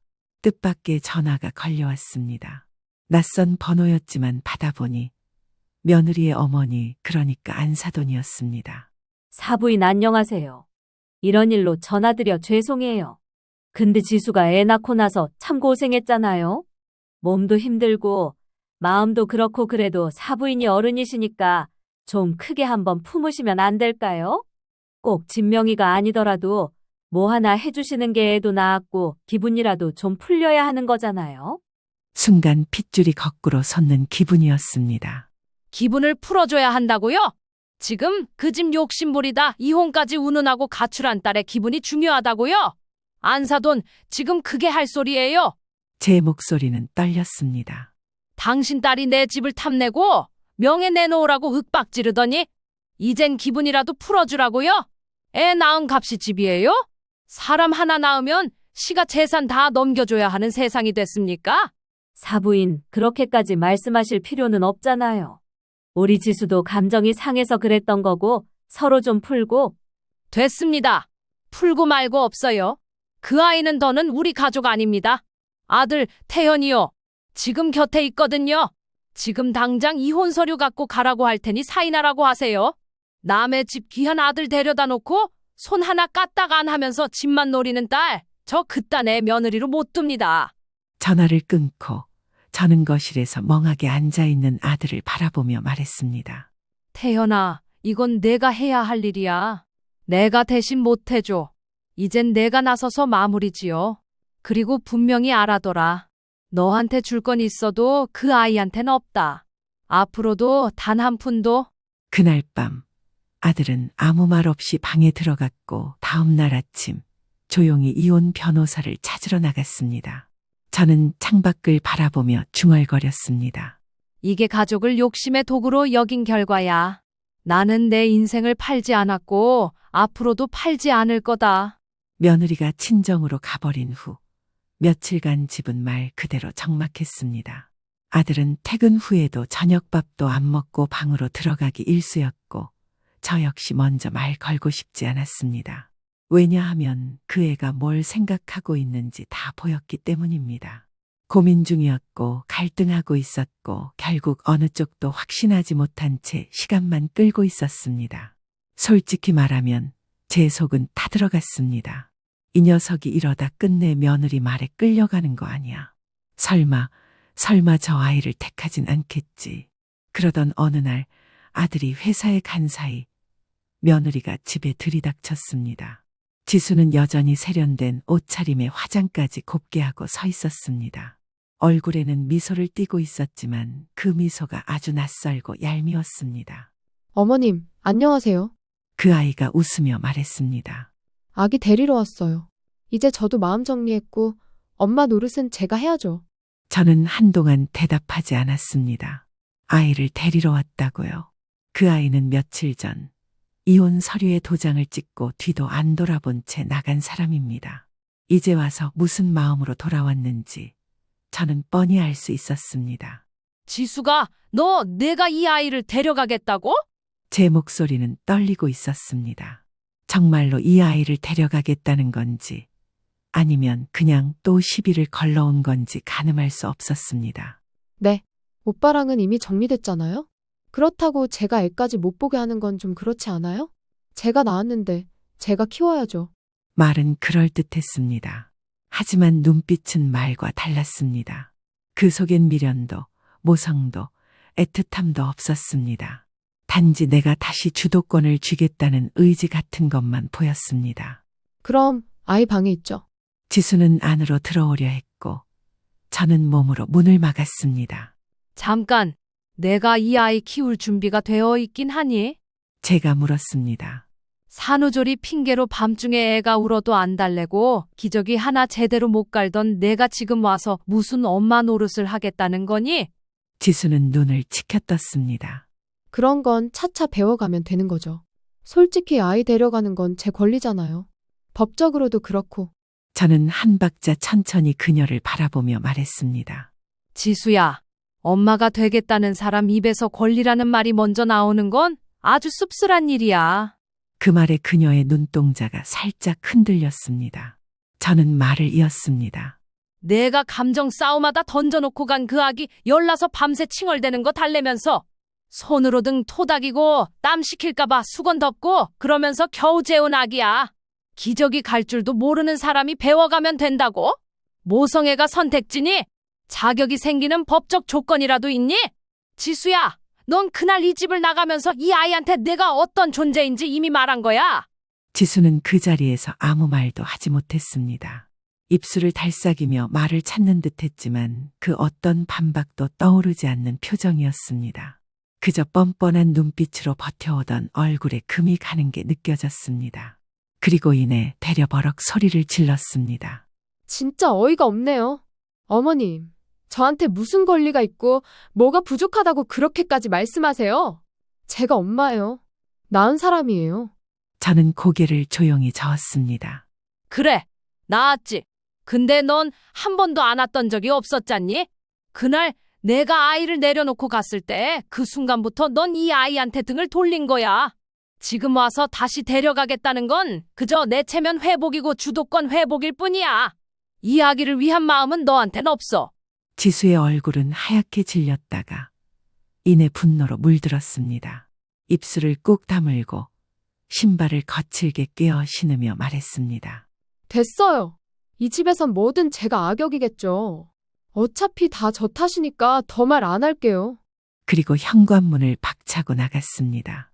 문이 쾅 닫히는 소리가 거실을 울렸고 저는 한동안 그 문을 바라보다 작은 방 안에서 조용히 숨을 쉬고 있는 아기의 곁으로 갔습니다. 그 아이는 조그만 손을 쥐고 이불 위에서 편히 잠들어 있었습니다. 며느리 지수가 아이를 데리러 왔다 나간 그날 밤 아들이 퇴근하자마자 저에게 물었습니다. 오늘 지수 왔다고요? 저는 고개를 끄덕였습니다. 그래, 애 데리러 왔더라. 아들은 잠시 말이 없었습니다. 그리고 조용히 입을 열었습니다. 엄마, 저 아이 양육권 정식으로 신청하려고요. 지수 쪽에서 뭔가 꿍꿍이가 있는 것 같아요. 그냥 조용히 넘어갈 애가 아니라는 거 저도 압니다. 그 말에 저는 한숨을 내쉬며 고개를 끄덕였습니다. 그래. 이번엔 단단히 준비해야 해. 마음 약해지면 안 돼. 이 아이는 내가 품어야 할 생명이야. 며칠 뒤 아들은 법무법인을 찾았고 정식으로 단독 양육권과 친권을 요청하는 소장을 접수했습니다. 그러자 예상대로 지수 쪽에서도 반격이 들어왔습니다. 양육권은 물론이고 제3분할 청구서까지 함께 제출한 겁니다. 혼인기간 동안 함께 이루어온 재산임으로 기여도에 따라 일부를 청구한다는 황당한 주장까지 담겨 있었습니다. 게다가 친정 쪽에서는 아이에게 엄마가 데리러 올 거야. 조금만 기다려. 같은 말을 지인들에게 흘리고 다녔고 인터넷 커뮤니티엔 시댁에서 애를 뺏겼다는 식의 글까지 올렸다는 말도 들려왔습니다. 하지만 법은 그리 만만하지 않았습니다. 재판부는 무엇보다 아기의 현재 상태와 양육 환경을 가장 중요하게 보았습니다. 지수는 아이 출생 직후부터 육아에 적극적이지 않았고 출산 후 3개월도 되지 않아 별거에 들어간 점, 아이를 두고 일방적으로 가출한 점, 그리고 무엇보다 갓난아기를 돌볼 수 있는 현실적 능력이나 환경을 제대로 증명하지 못한 점들이 모두 불리한 요소가 되었습니다. 반면 아들은 직장과 양육 지원 환경 그리고 저의 도움으로 안정된 돌봄 체계를 갖추고 있다는 것을 조목조목 서류로 제출했습니다. 병원 진료 기록, 예방접종 내역, 육아일지, 사진들 그 모든 걸 꼼꼼히 준비했습니다. 결국 법원은 아들의 단독 양육권 및 친권을 인정했고 지수의 재산분할 청구 역시 기여도 없으므로 기각됐습니다. 판결이 내려지던 날 아들은 법정 밖에서 저를 보며 조용히 말했습니다. 엄마 끝났어요. 이제는 정말로? 저는 고개를 끄덕였습니다. 수고했다. 이제 넌 아버지고 나는 다시 할머니가 될게. 며칠 뒤 지수 쪽에서 변호사를 통해 최종 연락이 왔습니다. 더 이상 법적 대응은 없을 겁니다. 면접 교섭권은 일단 신청하지 않겠다고 합니다. 그 말은 다시는 찾아오지 않겠다는 뜻이기도 했습니다. 그날 밤 아이는 제 품에서 곤히 잠들어 있었습니다. 이젠 울음을 오래 끌지도 않고 분유도 제 시간에 잘 먹습니다. 저는 그 아이의 작고 따뜻한 손을 꼭 쥐고 속으로 말했습니다. 괜찮아. 너는 이제 지켜줄 사람이 둘이나 있어. 다시는 너를 두고 떠나는 사람 없을 거야. 시간은 생각보다 빠르게 흘렀습니다. 차가운 바람이 불던 날들 사이로 꽃이 피고 아이는 어느덧 두 다리로 뒤뚱뒤뚱 걸음을 떼기 시작했습니다. 이젠 새벽마다 울던 울음도 많이 줄었고 젖병을 들고 혼자 놀다가도 아빠가 퇴근에 현관문을 열면 가장 먼저 엉금엉금 기어나가 반기는 모습에 저도 모르게 웃음이 납니다. 아빠 왔다. 우리 아기 뭐하고 있었어? 태연이는 퇴근하고 오자마자 양복 바지 벗을 새도 없이 아이부터 안아 올립니다. 그리고는 젖병에 남은 우유를 확인하고 배가 불렀는지 기저귀를 갈아야 할지를 파악한 뒤에야 자기 가방을 내려놓습니다. 요즘은 다 이런 아빠라니까요. 엄마. 태연이는 멋쩍게 웃으며 말합니다. 말은 그렇게 해도 아이가 조금만 앓거나 열이라도 나면 자다가도 벌떡 일어나 등을 토닥이고 체온계를 꺼내는 걸 보면 이제야 제대로 아빠가 된 것 같습니다. 처음에는 낯설고 어설펐던 그 모습도 이제는 제법 능숙합니다. 등에 아기띠를 메고 시장에 다녀오고 아기 이유식을 직접 끓이겠다며 유튜브 레시피를 따라하는 모습이 안쓰럽기도 하고 참 든든하기도 합니다. 그리고 저는 그 곁에서 조금씩 물러섰습니다. 처음엔 아이 울음소리에 바로 달려갔지만 요즘은 조금 기다립니다. 아들이 먼저 움직이고 아이가 먼저 아빠에게 안기는 걸 지켜봅니다. 가끔 아들이 제게 묻습니다. 엄마, 내가 잘하고 있는 거죠? 저는 그때마다 웃으며 대답합니다. 잘하고 있지. 아주 잘하고 있어. 내가 아빠 노릇하는 거 엄마가 이렇게 안심한 적은 처음이야. 밤이 깊으면 아이는 이제 제 방이 아닌 아들과 같은 방에서 잡니다. 책을 읽어주고 자장가를 틀어주고 손을 꼭 잡고 누운 두 사람의 모습을 바라보며 저는 거실 소파에 앉아 조용히 차를 한 잔 마십니다. TV에선 육아 예능이 나오고 어쩌면 남들에겐 평범한 하루일지 몰라도 저에겐 그 하루가, 그 평범한 소리가 참 고맙습니다. 이젠 누구의 눈치도 보지 않고 누군가의 말에 상처받지도 않으며 우리는 셋이서 다시 가족이라는 이름으로 살아가고 있습니다. 아들은 더 단단해졌고 아이는 더 밝아졌으며 저는 조금 더 편안해졌습니다. 그 아이가 언젠가 우리 엄마는 어디 있어요? 라고 물을 날이 오겠죠. 그때가 되면 아들과 함께 조심스럽게 진실을 전해야 할 겁니다. 하지만 지금은 아닙니다. 지금은 아이가 편안하게 숨을 쉬고 웃고 잘 자라는 것. 그게 전부입니다. 오늘도 아침 햇살이 부엌 창으로 스며듭니다. 이 작은 평화가 얼마나 큰 값으로 지켜낸 것인지 저는 잘 압니다. 안녕하세요. 저는 서울 외곽에 살고 있는 60대 후반의 조문자입니다. 5월의 햇살이 참 따스했습니다. 창밖으로 스며드는 햇빛은 유리잔에 담긴 물 위에 조용히 내려앉았습니다. 하지만 저는 이런 봄날의 온기가 마냥 달갑지만은 않았습니다. 마음 한구석에 묵직한 그림자가 드리운 지 오래였기 때문입니다. 며칠 전이었습니다. 우연히 며느리와 아들의 대화를 듣게 되었습니다. 주방에서 손주 먹일 간식을 준비하던 저는 거실에서 들려오는 두 사람의 목소리에 가볍게 귀를 기울였습니다. 자기야, 이번 어버이날 말인데 우리 엄마한테는 얼마나 드리는 게 좋을까? 며느리의 목소리엔 은근한 설렘이 담겨 있었습니다. 작년엔 500만 원 드렸지. 올해는 좀 더 드릴까? 엄마가 얼마 전에 동창들하고 여행 다녀오시고 싶다고 하셨잖아. 아들의 목소리는 진지하고 다정했습니다. 저는 과일을 썰던 칼끝을 잠시 멈추고 무심결에 두 사람의 대화에 더 집중했습니다. 맞아. 이번엔 제대로 효도하자. 당신이 고생해서 받은 성과급도 나오니까 1,000만 원 어때? 엄마한테 좀 폼나게 드리고 싶어. 며느리의 목소리가 점점 높아졌고 기쁨으로 가득 찬 어조였습니다. 그래. 어머니 요즘 친구들하고 만나서 이야기하실 때마다 우리 자랑하시잖아. 이번엔 더 당당하게 하시겠네. 아들이 웃으며 화답했습니다. 하지만 대화 속에 한 번도 나오지 않은 이름이 있었습니다. 바로 저였습니다.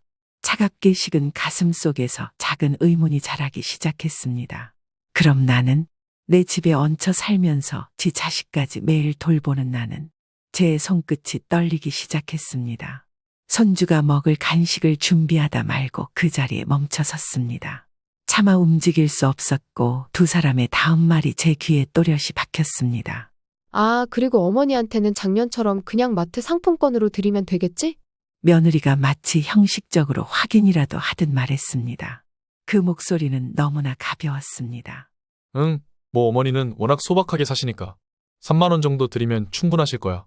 아들의 목소리는 망설임이 없었습니다. 마치 그게 당연하다는 듯이 말입니다. 마음속 깊은 곳에 묻어두었던 작년 어버이날의 기억이 불현듯 떠올랐습니다. 그때도 이와 비슷했습니다. 민수는 코로나로 사업이 무너지고 갓 김 사장 밑에서 일하기 시작했을 무렵이었습니다. 매달 겨우겨우 월급을 받아쥐고 아기도 태어난 지 얼마 되지 않아 손이 많이 갈 때였죠. 그런 와중에 아들 부부는 작년 어버이날에 제게 마트 상품권 3만 원을 건넸습니다. 어머니, 요즘 장 보는데 부담 크시죠? 그래도 이거라도 받아주세요. 많이는 못 드려도 마음은 가득 담았어요. 그땐 그랬습니다. 아들이 그렇게까지 힘든 상황인데 그래도 어버이날이라고 뭔가 챙기려 애쓴 흔적이 보여서 저는 마음속 깊이 그래 자식된 도리는 하려는구나 하고 스스로를 위로했습니다. 3만 원의 숫자보다 그 속에 담긴 마음이 중요하다고 스스로를 타이르며 상품권을 고이 지갑에 넣었죠. 작년엔 상황이 어려웠다고 이해했지만 올해는 상황이 달랐습니다. 저는 순간 다리가 휘청했습니다. 그제야 저는 두 사람의 삶에서 저라는 존재가 얼마나 미미한지를 깨달았습니다. 두 사람에게 저는 그저 마트 상품권 3만 원만으로도 충분한 존재였던 것입니다. 그 충격이 가슴 깊이 내려앉은 채 저는 아무 말도 할 수 없었습니다. 시간이 멈춘 듯 멍하니 주방에 서 있다가 문득 정신을 차리고 조용히 제 방으로 들어왔습니다. 서울의 중심부에서 조금 벗어난 곳, 조용한 주택가 사이에 덩그러니 서 있는 낡은 아파트. 지금 저는 이곳에서 지내고 있습니다. 거실의 오래된 액자 속에서 환히 웃고 있는 가족 사진을 바라보며 저는 문득 오래된 기억 속으로 빨려들었습니다. 지금으로부터 30년 전 남편과 저는 아직 30이 채 되지 않았던 젊은 시절에 이곳으로 이사를 왔습니다. 아파트 현관 앞에는 어린 딸과 아들이 신기한 듯 새 집을 올려다보며 손을 꼭 잡고 서 있던 모습이 아직도 선명합니다. 남편의 손은 투박하고 굳은 살이 배겨 있었지만 그 손을 잡는 순간 제 마음은 따뜻함으로 가득 차올랐습니다. 우리 부부가 이 집을 마련하기까지의 여정은 결코 쉬운 것이 아니었습니다. 저는 아침 일찍 출근해 늦은 밤까지 공장 사무실에서 일했고 남편은 밤낮 없이 트럭을 몰며 전국을 돌아다녔습니다. 두 아이들을 키우며 맞벌이를 한다는 건 전쟁터를 달리는 것이나 마찬가지였습니다. 저녁이면 저는 퉁퉁 부은 다리를 끌고 집에 돌아왔고 남편 역시 파김치가 된 얼굴로 현관문을 열었습니다. 그러나 그럴 때마다 두 아이의 밝은 웃음소리가 우리 부부에게 힘을 주었습니다. 엄마, 오늘은 내가 동생이랑 신문 배달 다 하고 왔어. 어느 새벽 큰딸 지연이가 저를 흔들어 깨우며 당당하게 이야기하던 기억이 아직도 생생합니다. 그때 저는 깊은 잠에서 깨어 흐릿한 눈을 비비며 아이를 안아주었습니다. 우리 지연이가 벌써 다 컸네. 대견하다, 정말. 지연이는 동생 민수와 함께 신문, 우유 배달을 하며 용돈을 벌었습니다. 두 아이 모두 엄마 아빠가 힘들게 일하는 모습을 보고 자라 그런지 어린 나이에도 씩씩했고 어려서부터 스스로 책임지는 습관이 몸에 배었습니다. 그런데 신기한 건 두 아이는 성격이 전혀 달랐습니다. 큰딸 지연이는 조용하고 꼼꼼했지만 작은 아들 민수는 활발하고 호기심이 넘쳐서 집안에 가만히 앉아있는 법이 없었습니다. 한 번은 민수가 인터넷에서 장난감을 사겠다며 용돈을 다 털었었다가 지연이가 큰 소리로 혼을 내는 것을 본 적이 있었습니다. 야, 너 이렇게 돈을 막 쓰면 나중에 큰일 난다니까? 민수는 그때도 특유의 밝은 미소를 지으며 능청스럽게 대답했습니다. 두 아이는 그렇게 서로 다른 성격에도 불구하고 한 번도 크게 다투지 않았고 서로의 다른 모습을 이해하며 자라났습니다. 지금 생각해보면 그때 우리 가족은 이 낡은 아파트 안에서 참 행복했습니다.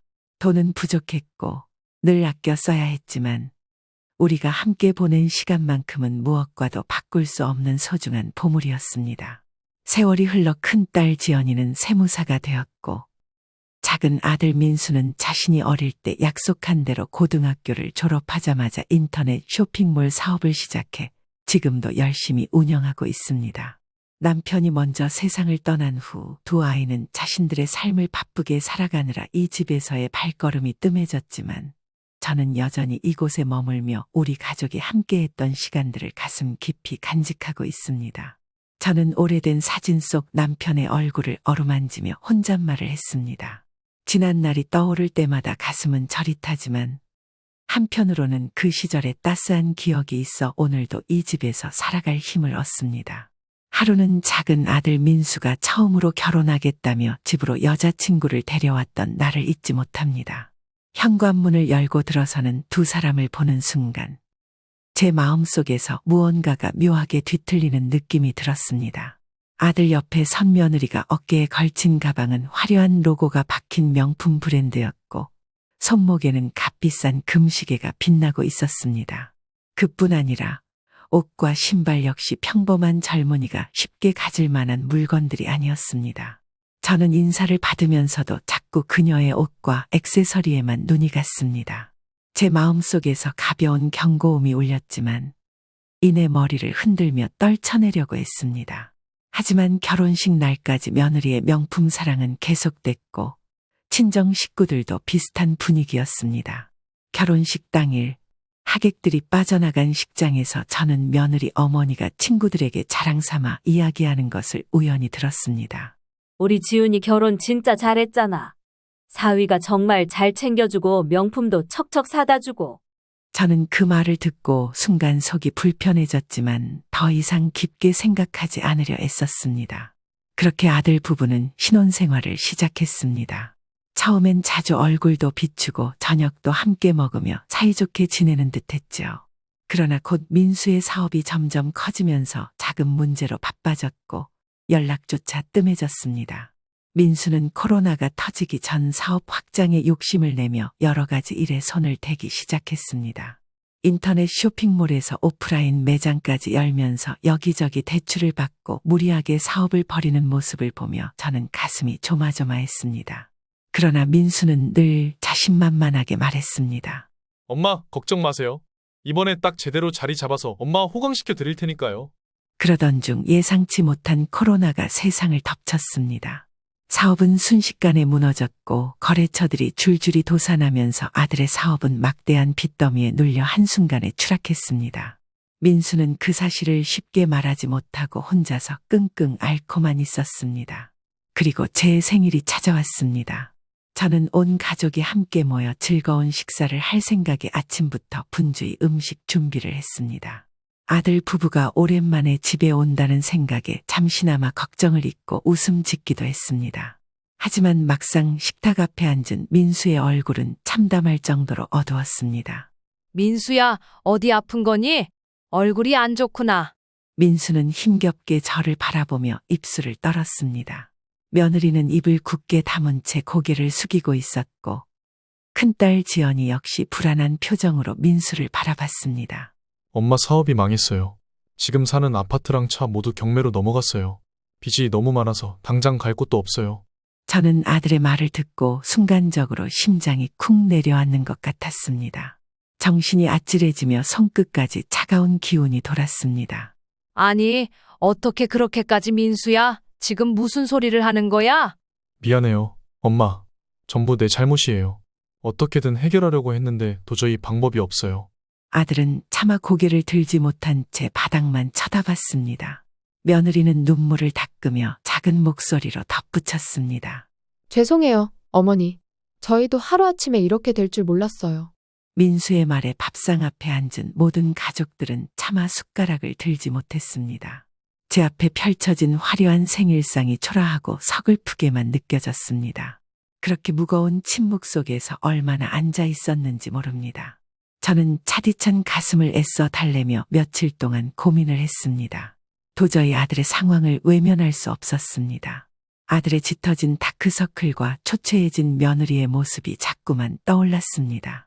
그러던 어느 날 며느리가 급하게 집으로 찾아왔습니다. 얼굴은 창백했고 손에 든 작은 종이는 초음파 사진이었습니다. 어머니, 저 임신했어요. 이런 상황에 정말 죄송한데 저희가 갈 데가 없어서요.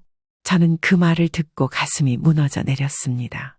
한참을 아무 말도 하지 못하다가 겨우 떨리는 입술을 열었습니다. 민수랑 같이 들어와서 지내자. 이럴 때일수록 우리 가족이 서로 돕고 살아야지. 혼자서 힘들어할 필요 없어. 며느리는 긴장이 풀린 듯 제 품에 안겨 오열했습니다. 저는 며느리의 어깨를 다독이며 마음 깊숙이 어두운 예감 하나가 떠오르는 걸 애써 눌러 담았습니다. 이것이 앞으로 어떤 파장을 몰고 올지 그때는 전혀 알지 못했습니다.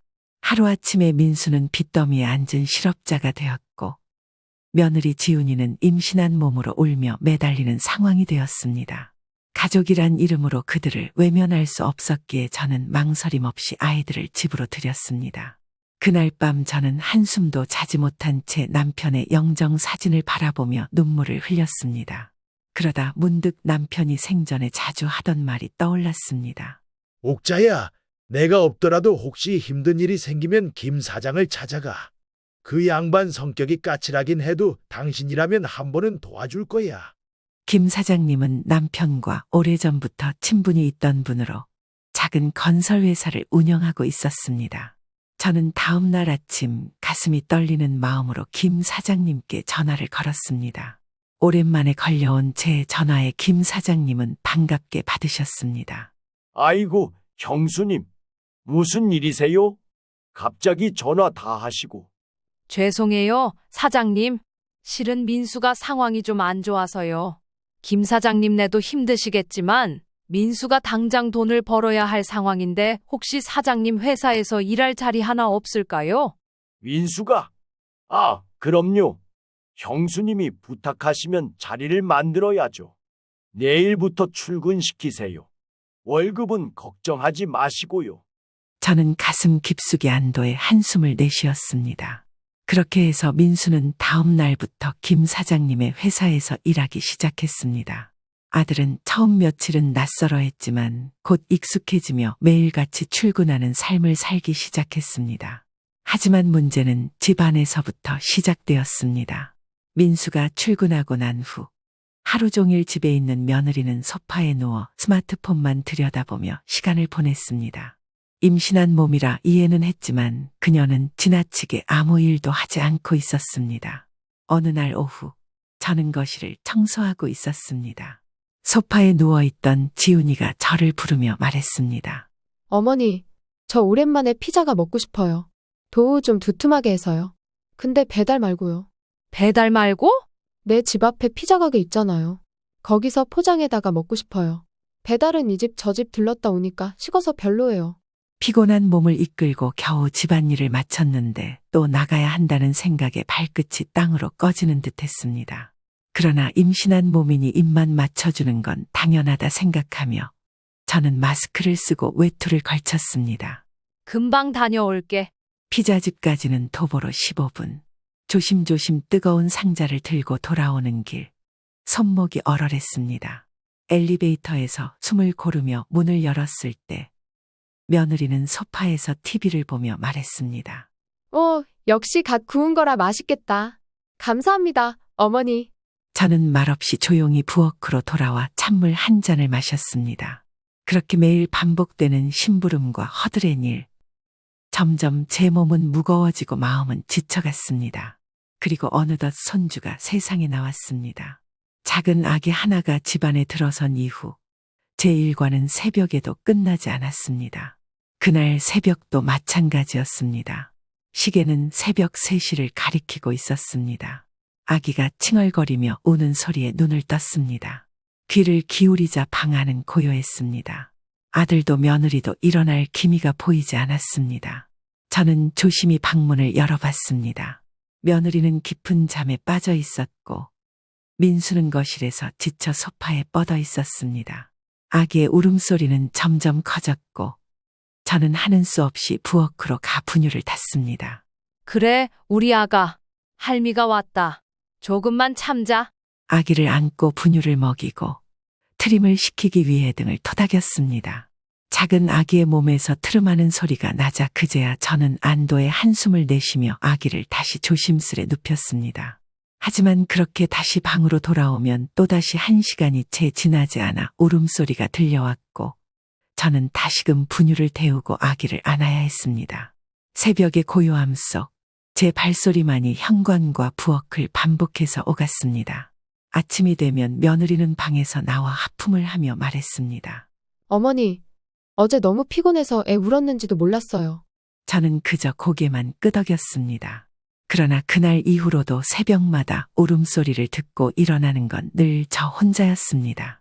아기의 기저귀를 갈고 분유를 먹이고 트림을 시키고 다시 재우는 일을 하며 저는 점점 지쳐갔습니다.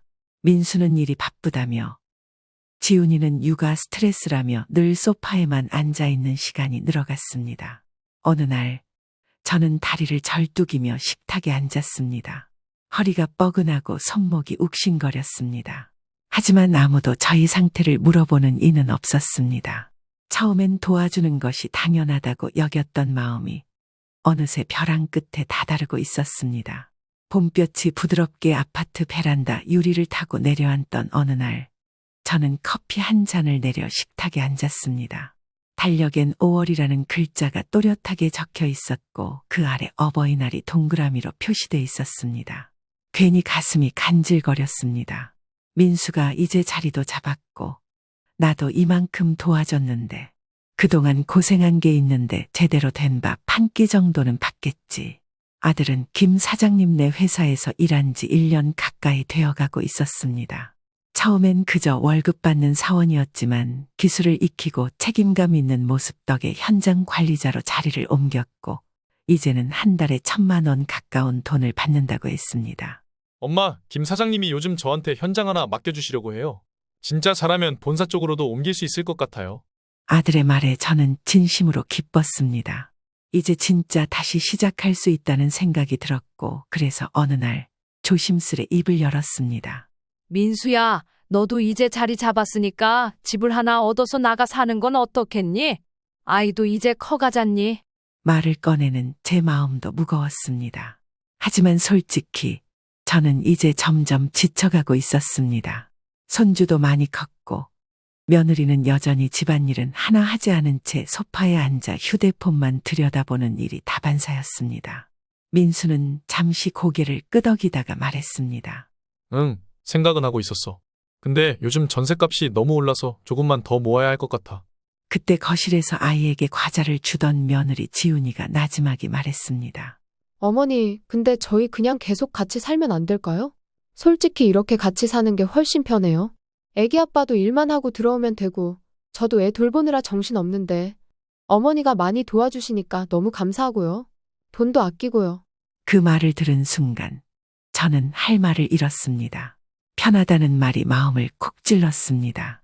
그 편함이 어쩌면 자신들의 뒷바라지를 해주는 저를 향한 말이라는 생각이 들어 괘씸한 마음이 밀려왔습니다. 그래도 꾹 참았습니다. 지금 나서면 갈등만 커질 거라 생각했습니다. 며칠 뒤 저는 이른 시간에 깼습니다. 어버이날이 다가오고 있었고 평소보다 일찍 일어나 주방에서 과일을 깎다가 거실에서 들려오는 아들 며느리의 대화를 우연히 듣게 되었습니다.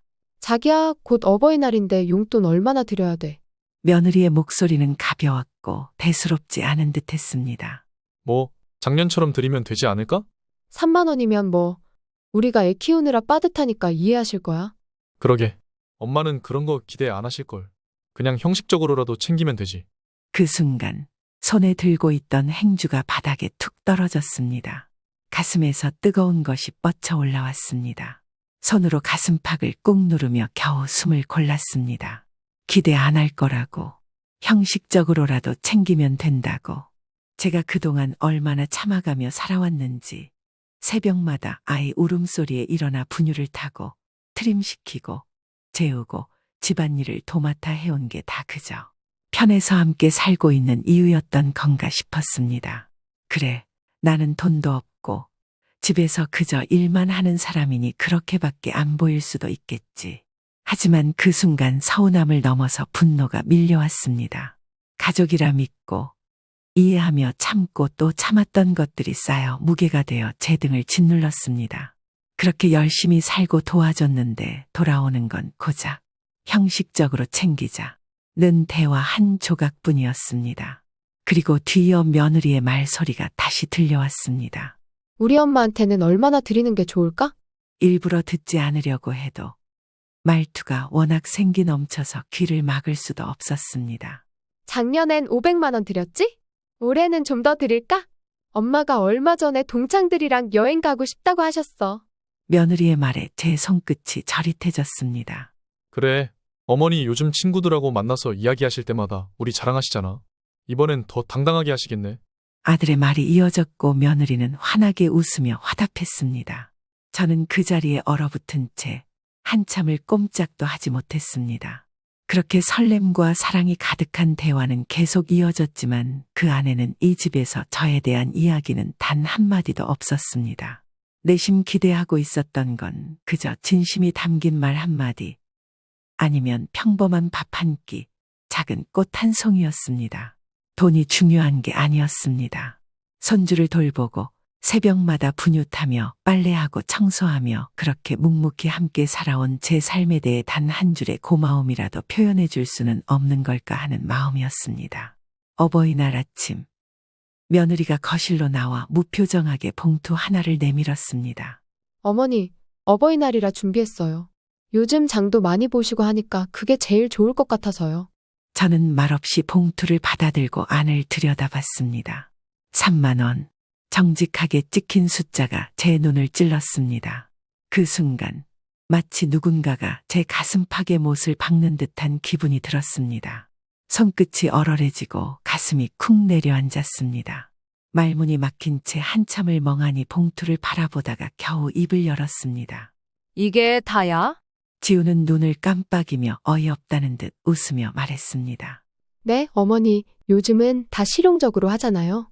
현금보다 이렇게 상품권이 쓰기 좋고 마트에서 쓰시기도 편하실 거예요. 그 순간 꾹꾹 눌러 참아왔던 감정이 뚝 끊겨버렸습니다.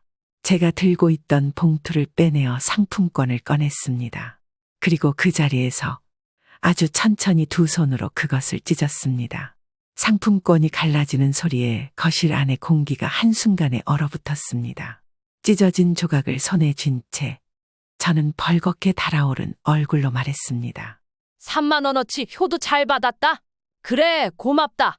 그리고는 찢어진 상품권 조각을 아들 며느리 얼굴에 내던졌습니다.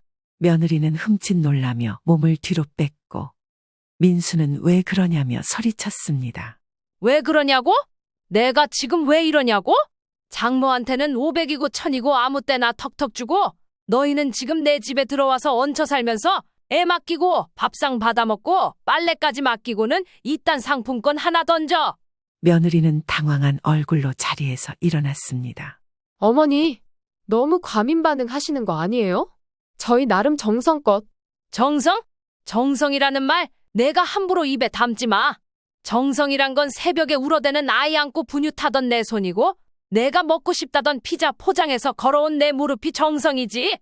나는 지금까지 너희를 가족이라 믿고 너희도 날 그렇게 대해줄 거라 기대했어. 근데 아니더라. 난 그냥 편리한 사람이었더라. 민수는 저를 붙들며 말했습니다. 엄마, 이건 너무 감정적이야. 그렇게까지 할 일은 아니잖아. 저는 그 손을 뿌리쳤습니다. 그래, 감정적이야. 하지만 그 감정이라는 게 내가 너희한테 헌신하면서도 단 한 번도 진심 어린 고맙다는 말 못 들은 데서 왔고 며느리 입에서 그냥 3만 원이면 되겠지 소리 듣는 순간 무너졌어. 며느리는 그제야 조금 초조해진 얼굴로 입을 다물었고 저는 식탁 쪽으로 걸어가 전화기를 들었습니다. 어디에 전화하시는 거예요? 부동산이다. 이번 주 안으로 이 집 헐값에라도 팔아넘길 거니까 너희는 나가. 전세든 월세든 너희가 선택해. 아들은 믿을 수 없다는 표정으로 고개를 저었습니다. 무슨 그런 말씀을? 여긴 내 집이야. 근데 지금 식모처럼 아침마다 밥차리 빨래하고 아이 보고 나도 이제 진절머리 난다. 아들은 그제서야 머리를 감싸며 말했습니다. 엄마, 이번 어버이날에 제가 생각이 짧았어요. 죄송해요. 늦었어. 이제 와서 반성한다고 달라질 건 없어. 사람 마음은 무너지는 데는 1초면 충분하다는 걸 너희한테 배웠어? 그러니까 이번 주 토요일 전까지 짐 챙겨. 그게 마지막이야. 그날 거실은 숨조차 쉬기 힘들 만큼 무거웠고 저는 그 무게를 뚫고 조용히 안방문을 닫았습니다. 가슴속에 맺혀있던 울분이 조금씩 내려앉았고 그날 밤 저는 오랜만에 한 번도 깨지 않고 깊은 잠에 들었습니다. 그리고 다음 날 이삿짐 센터에 전화를 걸어 조용히 말했습니다. 네, 이번 주 토요일 오전으로 짐 뺄 수 있도록 예약할게요. 주소는요? 그 목소리엔 흔들림이 없었습니다. 이제 저는 다시 제 삶으로 돌아갈 준비를 하고 있었습니다. 그리고 그 시작은 가장 가까운 사람들에게서 가장 멀어지는 일부터였습니다. 그렇게 그 주 토요일이 되었습니다. 이삿짐 센터 트럭이 아파트 앞에 도착했고 사다리가 쭉 올라갔습니다. 민수와 지우는 허둥지둥 박스를 챙기고 옷가지를 넣었고 아이는 낯선 분위기에 울음을 터뜨렸습니다.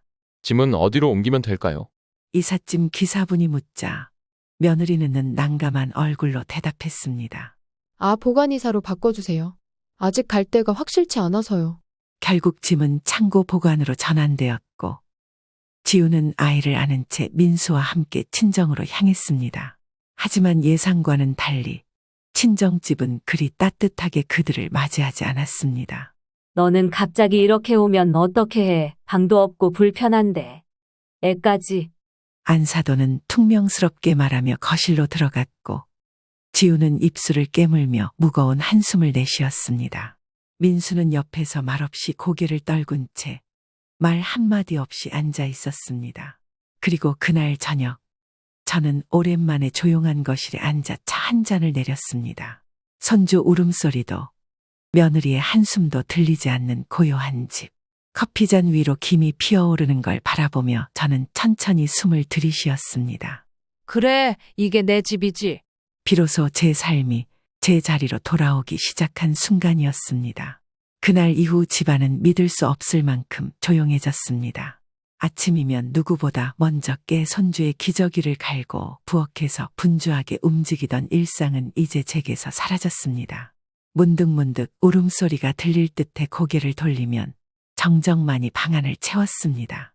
한동안은 손에 익은 일들이 사라진 허전함에 저도 모르게 다시 이불을 개고 아기 젖병을 삶을 뻔한 날도 있었습니다. 하지만 그럴 때마다 저는 제 스스로에게 말했습니다. 이제는 내가 나를 챙겨야 할 시간이다. 한평생 누군가의 딸로, 아내로, 엄마로 살아오며 제 이름은 늘 뒤로 밀려나 있었습니다. 하지만 이제는 제 삶의 중심에 나라는 사람을 두기로 마음먹었습니다. 동네 문화센터에서 요가 강습을 신청했고 동창 모임에도 오랜만에 얼굴을 비쳤습니다. 오래 묵은 사진첩을 꺼내놓고 낡은 추억을 정리하며 마음도 하나씩 덜어냈습니다. 며칠 뒤 아들에게서 문자가 왔습니다. 엄마, 잘 지내시죠? 저희가 너무 철이 없었어요. 죄송해요. 조금만 시간 주세요. 아내도 많이 반성하고 있어요. 조금만 다시 생각해 주시면 안 될까요? 짧은 글자들이 핸드폰 화면에서 떨리고 있는 듯 보였습니다. 그 아이의 애원처럼 느껴졌습니다. 하지만 저는 잠시도 망설이지 않았습니다. 너희도 너희대로 살아라. 엄마도 이젠 내 몫의 삶을 살아보려 한다. 건강하게 지내렴. 그 문자를 보내고 나서도 눈물 한 방울 나오지 않았습니다. 모든 감정은 이미 흘러갈 만큼 흘렀으니까요. 며칠 후 현관문 벨이 울렸습니다. 평소보다 이른 시각이었고 방문을 예고한 사람도 없었기에 누구일까 싶어 문을 열었습니다. 문 앞엔 딸 지연이 환하게 웃으며 서 있었습니다. 엄마, 나왔어. 밥은 먹었어? 오랜만에 보는 딸의 얼굴에 저는 괜스레 목이 메었습니다. 큰딸 지연은 바쁘게 살아가느라 자주 얼굴을 보긴 어려웠지만 언제나 제 편이 되어주던 아이였습니다. 웬일이야? 갑자기 무슨 일이니? 아, 민수네 나갔다는 얘기 들었어. 엄마가 그렇게 결단 내리실 줄은 몰랐는데 잘하셨어요. 정말. 속으로 얼마나 쌓이셨으면 그랬겠어요. 딸은 현관을 들어서며 제 손을 꼭 잡았습니다. 사실 나도 몇 번 참다 말할 뻔했어요. 엄마 너무 힘들어 보였거든. 근데 내가 괜히 끼어들면 또 엄마가 더 힘들까봐 참았지. 이제야 좀 한숨 놓으셨겠네요. 저는 말없이 고개를 끄덕였습니다. 딸이 제 마음을 알아준다는 사실 하나만으로도 가슴 한켠이 뭉클해졌습니다. 내보내길 잘했어. 솔직히 걔네가 너무 엄마한테 기대는 게 눈에 보였거든. 편해서 나가질 않는 거지 가족이라고 보기엔 너무 일방적이었어. 엄마가 잘 정리하신 거야. 딸은 부엌에 있던 커피를 마시며 두리번거렸습니다. 집이 조용하니까 훨씬 넓어 보인다. 공기도 다르다, 진짜. 저는 피식 웃으며 말했습니다. 그래도 손주 울음소리 안 들리니까 좀 허전하긴 하더라. 엄마, 그건 진짜 잠깐이야. 그 허전함 지나면 진짜 여유가 와. 내가 보장할게. 딸은 제 어깨를 토닥이며 손을 내밀었습니다. 오늘 점심 나랑 같이 먹어요. 내가 엄마 맛있는 거 사줄게. 우리 둘이 나가는 거 진짜 오랜만이지. 저는 한순간 주방을 바라보며 생각했지만 이내 미소를 지으며 앞치마를 벗었습니다. 햇살 좋은 점심시간. 우리는 동네에서 새로 생긴 한정식집으로 향했습니다. 꽃이 핀 길목을 나란히 걸으며 저는 문득 이런 생각이 들었습니다. 내 인생에서 늦은 건 아무것도 없구나. 지금이라도 이렇게 웃을 수 있다면 오늘부터가 진짜 내 시간인 거지. 식당에 도착해 따뜻한 밥상이 차려지고 딸과 마주 앉은 순간 저는 그제야 마음 깊이 다짐할 수 있었습니다. 이제는 누군가의 뒤치다거리가 아니라 나로서 살아가겠다고. 그리고 그 길에 함께 웃어주는 딸이 있어 더없이 든든하다고. 그렇게 제 새로운 인생의 첫 점심은 햇살과 웃음 속에서 조용히 시작되었습니다.